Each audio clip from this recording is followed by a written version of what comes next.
Здравейте и добре дошли в новия епизод на ProCast. Днес сме поканили двама много интересни личности, които много умело успяват да съчетаят работата с здравословния начин на живот. И това всъщност ще ги питаме днес как успяват. Здравейте! Здравейте! Ние сме Симона и Евгения. Двойка сме ваши клиенти, много доволни. Много обичаме Диона Про. Благодарим ви за поканата. Ние по принцип сме любители на това да живеем здравословно, винаги да се чувстваме млади, жизнени и общо взето това винаги включва добро хранене, спорт и малко помощ от естетични процедури. Казвам, че те са в помощ, защото не са лек срещу всичко. Всичко трябва да е като общ пакет, за да може човек да живее здравословно и да бъде вечно жизнен. Това е страхотно. А за теб каква е основата всъщност на здравословния начин на живот? Какво за теб значи здравословно хранене, тренировки? Как намираш баланса? Като цяло за мен основата на здравословния начин на живот първо започва в главата. И това не е нещо, което човек прави за 3 месеца. Не е някакъв режим, не е нещо, което си налагаш за определен период от време, а е нещо, което първо тръгва отвътре, като стремеш да се чувстваш добре психически и физически, защото както е отвътре навън, така и отвън навътре, нещата трябва да са в симбиоза и трябва да го имаш като убеждение, за да го правиш с лекота. Реално да не е някакъв спартански режим, който си налагаш.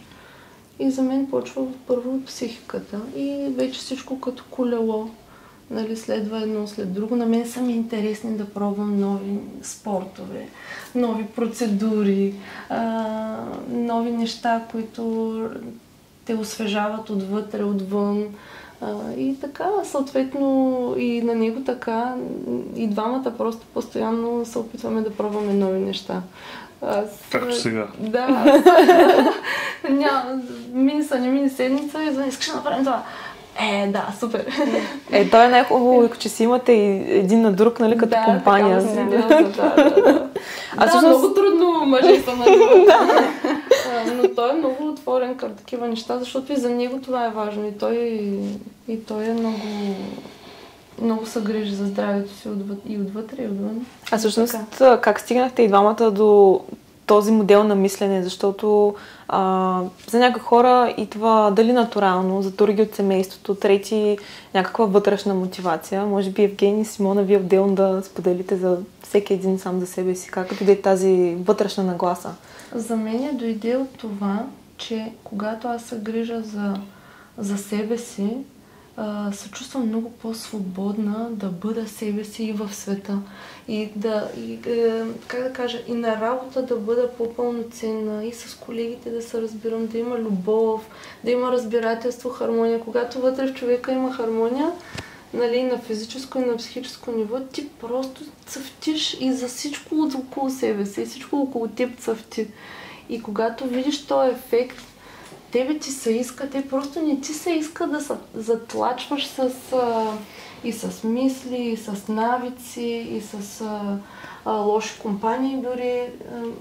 Така че за мен е това. Това е, може би, основата на всичко. Просто да огряваш. Да, абсолютно огряваш. Абсолютно пълноценно да огряваш. Евгения, за теб откъде дойде този стремеж за здравословен начин на живот? При мен последните години се промениха нещата. Преди не че не живеех здравословно, но обичах и вечер да излизам и да забрегвам сутрин. Да. Но откакто смених изцяло режима, се чувствам много добре. Просто. И това те мотивира супер много и вече да се замислиш кога искаш да си легнеш. Да. И си свеш през целия ден, не се умаряш. И просто променя толкова много нещата, че даже си казваш как не го правих преди това. Абсолютно. Но може би от годините, нали, че всеки трябва да си мине по пътя.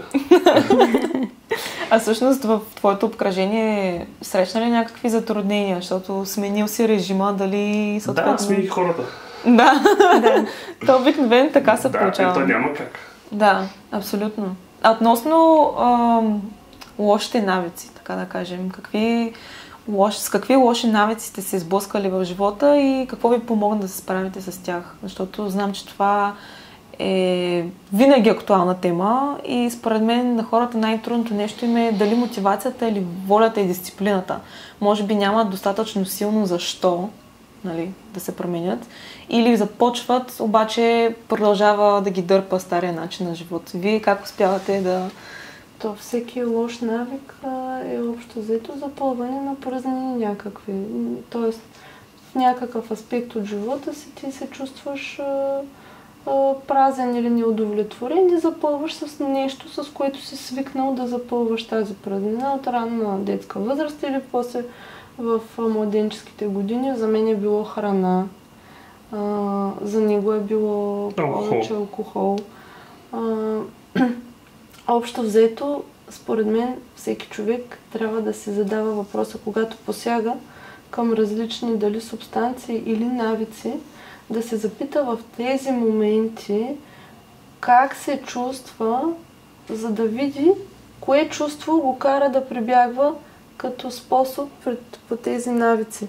И тогава да се зададе въпроса, мога ли да се почувствам по-добре, без да хапна нещо сладко, примерно, или без да си пина алкохол. Мога ли да се успокоя за 1-2 минути и просто да намеря спокойствие тук, нали, сега в момента, без този навик. И то първия път е много трудно, едва с пълна мъка, втори, трети и така. След това то вече става автоматичен процес, дори за нови лоши навици, които човек се опитва да придобие с годините. Тоест, ако започваш нещо, което не е много добро за тебе, започваш да се подхлъзваш по него, то вече автоматично става като процес да се спираш от тези неща, да стават навици. Да. И смятам, че това може да е много полезно наистина за някой. Който слуша, при мен битката е била с храната.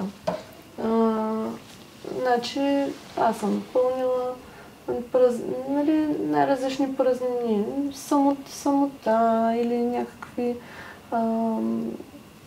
злополучия, т.е. успокояваш по някакъв начин ситуацията или избягваш от реалността. Същото е, нали, с алкохола. По някакъв начин забравяш, нали, пускаш със стреса, да.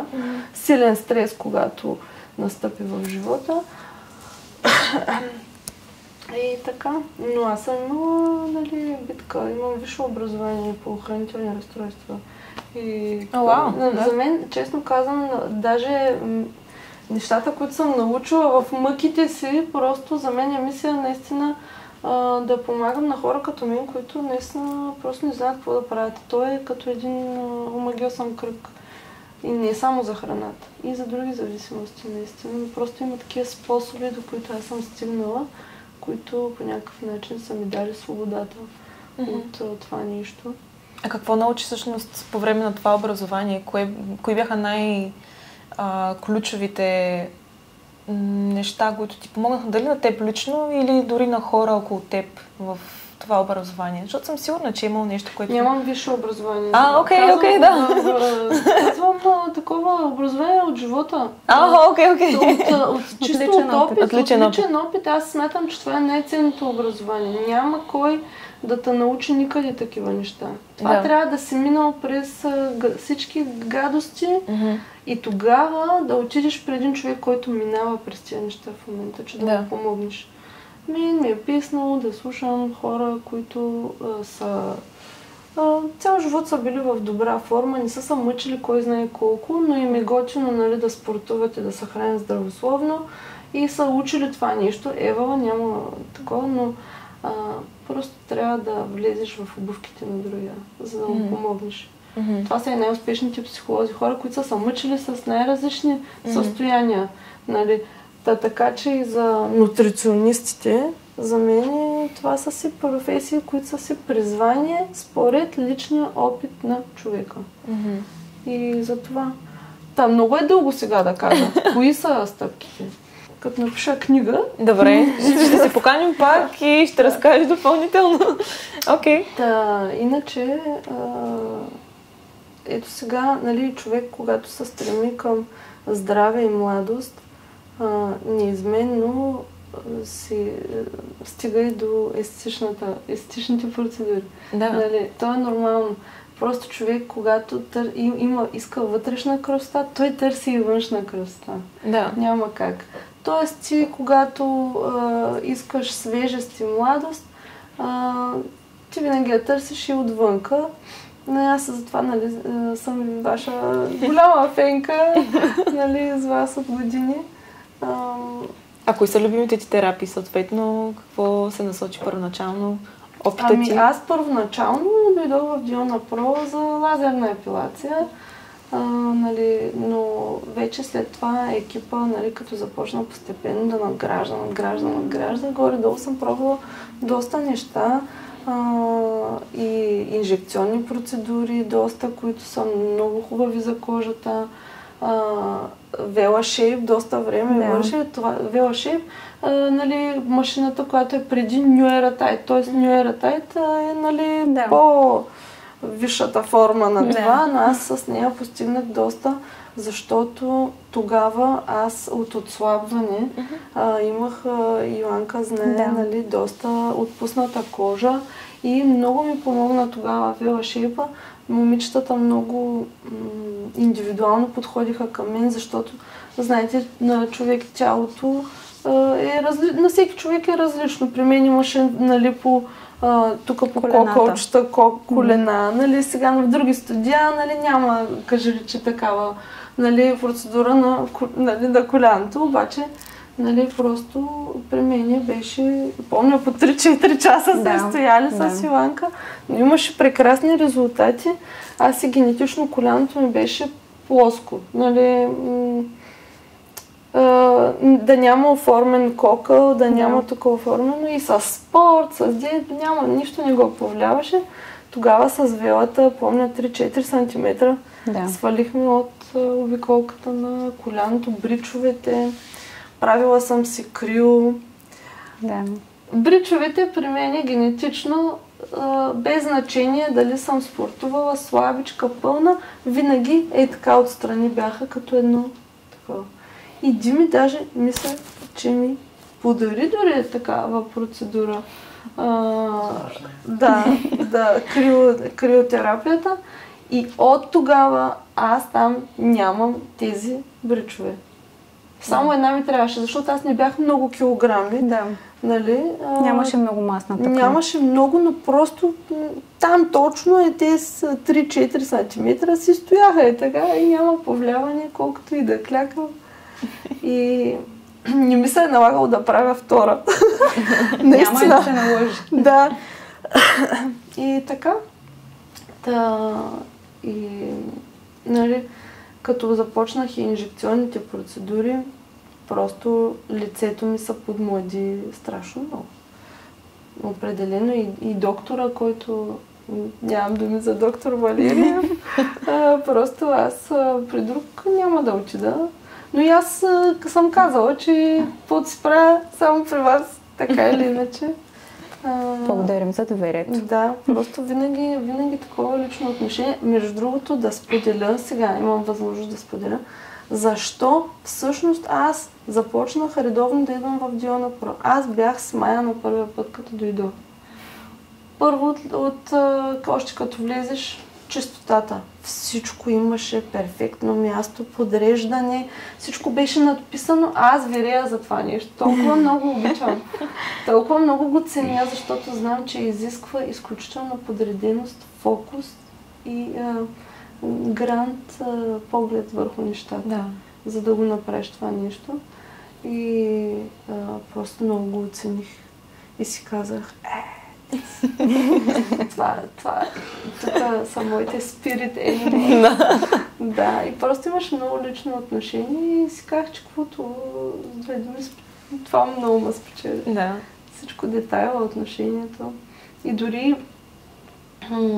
Евгений, нали, той имаше и тук, нали, знаете, нали, мъжете с повече тестостерон и тук веднага, той ходи на бръсна и така, обаче и тук мини 2 дена и то почва и тук, него го дразни. И аз казвам, що не пробваш? Много косми. Да. избоява веднага, като речем. И му казва, защо не пробваш ладен? Какво лазерна епилация? Ти на мен тук, как, нали? Какво е това нещо? После вежите също е тук така много бяха. Да. Как съкън? Добре се справила, всички добре се справили. Обаче, че просто сега много е доволен. И той. Да, той също да сподели, Евгений.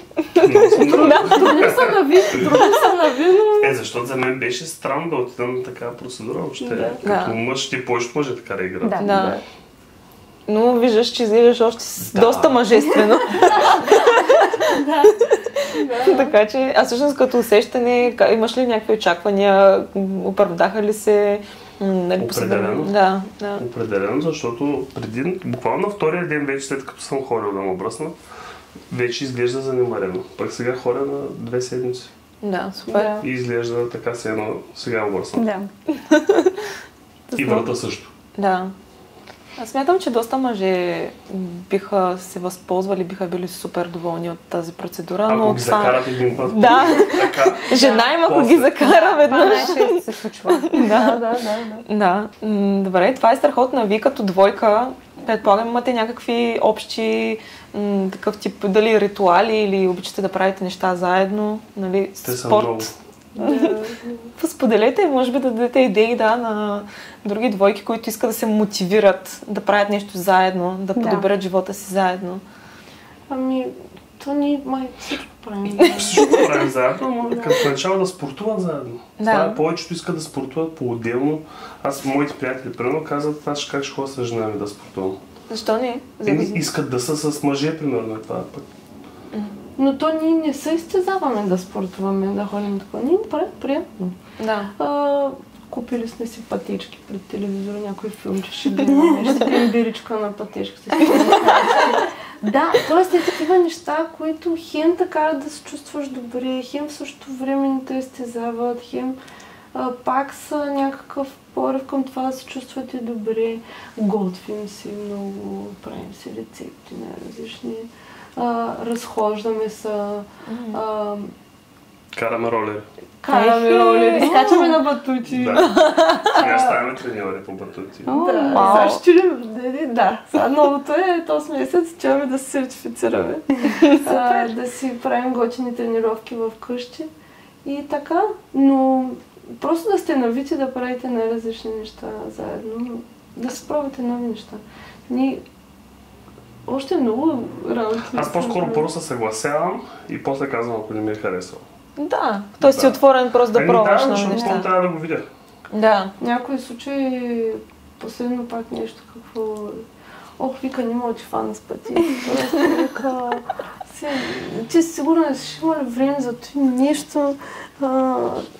Добре. И така, общо взето най-различни неща. Тоест, вие си споделяте абсолютно хобитата и... Да. Защото аз смятам, че на много хора... отворени, им е трудно точно това, първо да намерят партньор, с който... То е трудно. Да. Това е много трудно. Или, примерно, дори с времето да успеят да си паснат, да направят, нали, това. Но пък е страхотно. Нали? Надявам се пък това за някой... Ние просто, според мен, наистина човек трябва да е много отворен и към предложенията на партньор си, това, че примерно на тебе може да ти естествено нещо да правиш.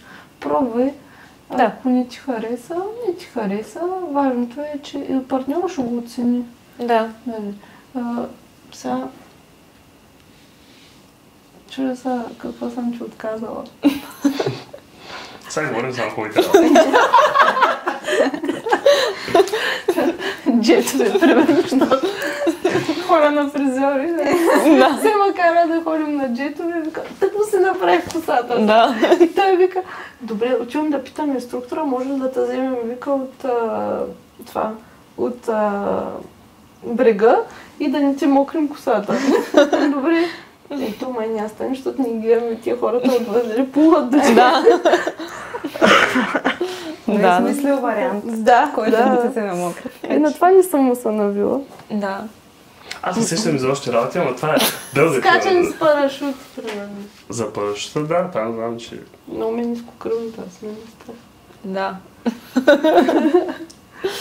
В крайна сметка е хубаво, че сте отворени за такъв тип неща. Да. Надявам се, всъщност, вие успявате ли да намерите и кръг приятелства, съответно, които да може да споделят тези хобита. Също това смятам, че за някои хора, примерно, когато решат, че ето, понеделник, нов месец, вече влизам в форма, ставам нов човек с нови навици и така нататък. И сякаш, когато става точно това отделяне от старата група, е много трудно на хората да намерят комуникация с нови хора. Да. Има един странен ефект, който е, когато човек тръгне да напредва в нещо, което си е решил, хората наистина много странно реагират на това. Ти...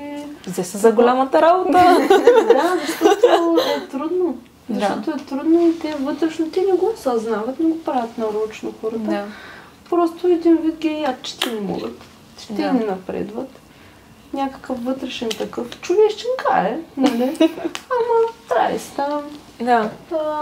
Човек трябва да е силен в такива моменти. Просто да си каже, окей, каквото и да е, аз си вървя напред. Ето е трудно като цяло да намериш. Сега всеки бърза за някъде, всеки е на работа, че да се оговаря с някой. А като ставате заедно и си лягате заедно, можеш да намериш време за всичко. Аз 2 пъти в месеца ходя с един приятел, да сме близки да тренираме, ама той става късно, ляга се късно, че да отидем и обикновено, когато тя е заета, викам, майка, имам 2 часа, иначе няма кога. Да. Иначе да, трудно намираме приятели, с които да такова. Всеки си има някакви приятели, но те не са от хоби, ние сме по-скоро, нашите приятели са си от детството. Ние сме си ги запазили. И това е нашия приятелски кръг. Иначе така по интерес и нещо имаме познати, но в детството приятелите, които не са свързани с никакъв наш стремеж към нито здраве, нито каквото и да било. Просто натурални приятели. Да. Добре, ами аз искам да ви питам, вие какво мислите по тази тема и дали практикувате биохакинг, понеже нали сега е много популярно в социалните мрежи. Вчера ходих до Сиелата, няколко книги за биохакинг видях. Какво мислите? Ние практикуваме биохакинг преди да съществува като термин, защото ние наистина се храним много добре, много здравословно. Това е смисъл здравословно казвам, защото по общите представи много здравословно наистина, ако не погледнеш менюто. Нямаме cheat day, такива неща. Не злоупотребяваме с никакви храни. Захар не ядем, аз не ям захар вече 10 години. Въобще. Дори продукти, в които има малко захар, не купувам. Да. Сутрин винаги взимаме суплементи и то много. Какви хранителни добавки приемате? Взимаме, значи аз няма приемам... да стигне времето. Всички ние не си шегувам пред шкафа, след купиха един шкаф само за това, за да е удобно за всички суплементи сутрин. Да. Като, какво беше името? Брайан Джонсън? Новия Нещо като Брайан Джонсън. Да, той е един милионер ли? Но не за вечна младост. Просто наистина се чувствам добре. Да. Аз за мен нищо от това не е нещо, което се налагам, като отстрани може да изглежда като някаква много изтезателна такова, но за мен въобще не е така. Наистина, просто автоматичен процес, който ме кара да се чувствам добре, за мен е удоволствие с лекота. И смятам, че просто е въпрос на настройка. Да. Наистина. Ти понеже говори, всъщност каза за този тип хранителни разстройства. Възможно ли е от едната крайност, нали, където нездравословно хранене и така нататък, да се отиде към другата крайност, която мисля, че е орторексия, казват сега. Орторексия. Да. Онзи ден, го гледахме това. Вижте са, те хората, модерните, на всичко искат някакъв термин да сложат. Да. И това го има. Всичко е проблем. Ако си дебел е проблем. После ако си много здрав или много слаб, пак е проблем. Важното е, че човек се чувства добре. Никакви термини на никой нито анорексик, нито такова. Той е душевна болка някаква. Няма какво да му слагаме термини. Човек излекува ли си причината, първо причината, после и последствието също се лекува. Нали, автоматичен процес е. Хората лекуват депресия с хапчета. Няма да се излекуваш с хапчета, ще потушиш просто симптоми потушаваш. Реално излекуваш ли проблема от основата, което винаги е тук и тук, всичко друго.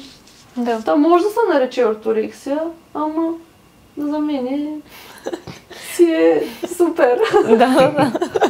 Не, то си има, за един границата може би е по-ниска, за други по-висока. Така че наистина е различно. Само да се върна пак малко на биохакинга, понеже някои от темите там са относно, нали, cold plunging, където хората влизат в студена вода или сауни. Прекрасно. Сауни, фастинг. Какво мислите? Искам мъжката и женската гледна точка, защото за женската гледна точка чета някои казват, това не е окей, нали, било добре само за мъже, нали, за женското тяло идвало прекалено много стрес. Така че, Евгений, кажи ни, после и ти. Аз от няколко години го правя това с студените душове и сега си казвам как съм живял преди да го правя. Това нещо толкова те зарежда сутрин. Няма нещо, което зарежда повече с енергия от това. За мен поне. Стресира сутрин и вечер, всяка. А пък сауната и после пак студена и пак сауна, пак студена направо изкарва всичко лошо от нея. Аз това го правя доста. Ако тръгнете да се карате, го вкараш в студения душ, после в сауната. Не, по-скоро като се върна уморен и ми казва, влез, вземи си един леден душ, излизам, вече всичко е наред. Да, и не се карам, да. Супер, значи сте си намерили и вие някакви хакове. Фастинг или? Не, но от последната година, вечер като вечеряме, ям чак в 2 часа на обяд, което пак се събира доста часове и се чувствам по-добре. А преди винаги сутрин 7 часа ядах, после 1 часа ядах, после вече за вечеря. И междинка, но честно казвам, така чувствам по-добре. И не ми става тежко, въпреки голямото количество храна, което изяждам на един път. Да. Тоест имаш по-малко брой храни, 2-3 храни. Две и сега банана по средата на ден не го говорим. Да. Но 2 големи хранения. Да, хранени. А ти от женската гледна точка? От женската минала съм ги, много време се храних по веднъж на ден. Чувствах се много добре от гледна точка на производителност. Тоест да съм изключително фокусирана, много енергична, но това според мен не трябва да се прави от жени за много дълго време, наистина. За мен малко разбърква хормоните. Ставаш леко като нервозен кебабче. Тръгваш и тан и накрая не можеш и да спреш. Та според мен за жените определено аз смятам, че вече като съм хапвала и много често през деня, въобще не съм се хранила до вечерта или пък от обяд нататък, за мен е най-добре, защото то е строго индивидуално, трябва просто всеки да мине 10 часа. Започвам леко, примерно 2 яйца с някакъв зеленчук или нещо. Обяд леко и аз практикувам нещо като макрофастинг, се казва. Тоест, през деня, за да ми е свежо, да съм продуктивна, да не ми се спи, се храня много леко 2 пъти. 10 часа веднъж, което винаги е малко протеин, малко мазнина и зеленчук. На обяд, примерно салата с до 100 грама някакъв протеин и си запазвам всички други макронутриенти, мазнини, протеини, въглехидрати, такова за вечерта, за една обилна, хубава семейна вечеря, да се успокоят нервите, да се награди човек с нещо хубаво и вкусно и да заспи спокойно. И така смятам, че е най-добре. Сподели колко е голяма салатата, която изяждаш? Това е, мога да говоря за салата 1 час. Аз съм шефа на салатите. Е така голяма. Да. То с Аз съм зеленчуците човек обем. на количеството, т.е. аз се познавам, както ви казах, аз съм имала проблем с храненето. Да. При мен не е било проблема лошата храна. Винаги съм се хранила с хубава храна. Никога не съм имала афинитет към бургери, пици и такива неща. Но количеството при мен е било проблем. Тоест аз познавам себе си и знам как да подходя към себе си, да се чувствам добре, да съм пълноценна. Тоест аз се храня обилно, но трябва да спазвам калории. Щом е обилно, трябва да намалиш калориите. Много салата, месо, за да си сит, да не ти се дояжда още повече и така. И винаги десерт. Десерт. Какъв десерт? С стевия. Добре. Без захар. Да.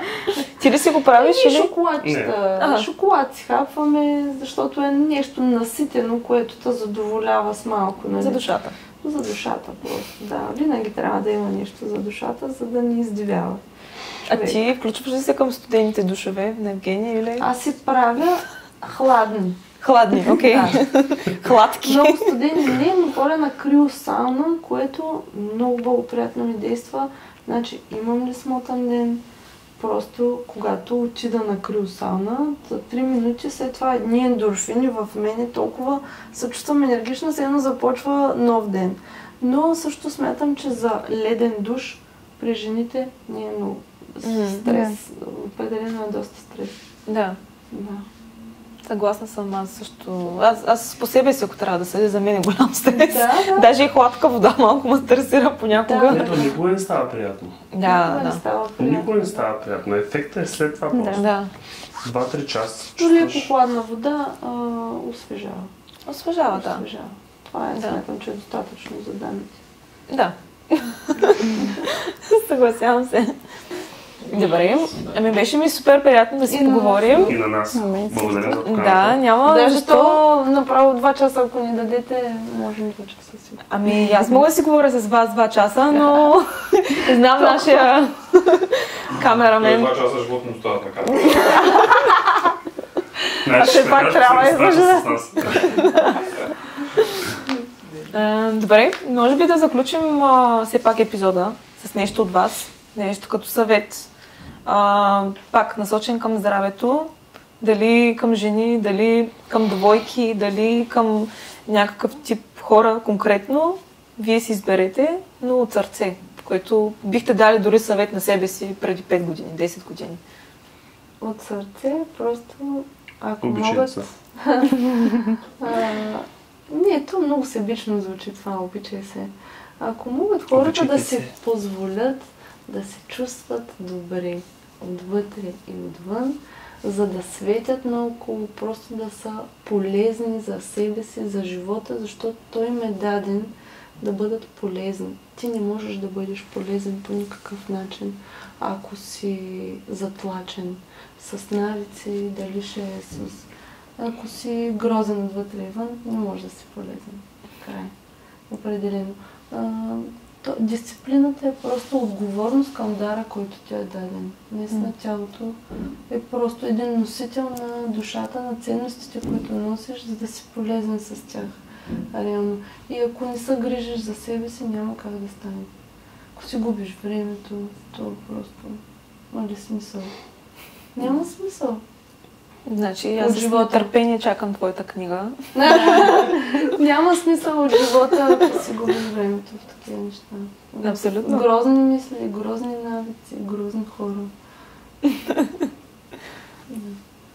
Евгений, ти, освен да се обичат или нещо друго? След това... Няма как да проблестиш. Да, заблестиш. И аз това. Горчиво, да, горчиво, така, нека заключим. Айде! Не забравяйте да ни последвате, да споделите, харесате и включите камбанката. Ще ви чакаме в следващия епизод.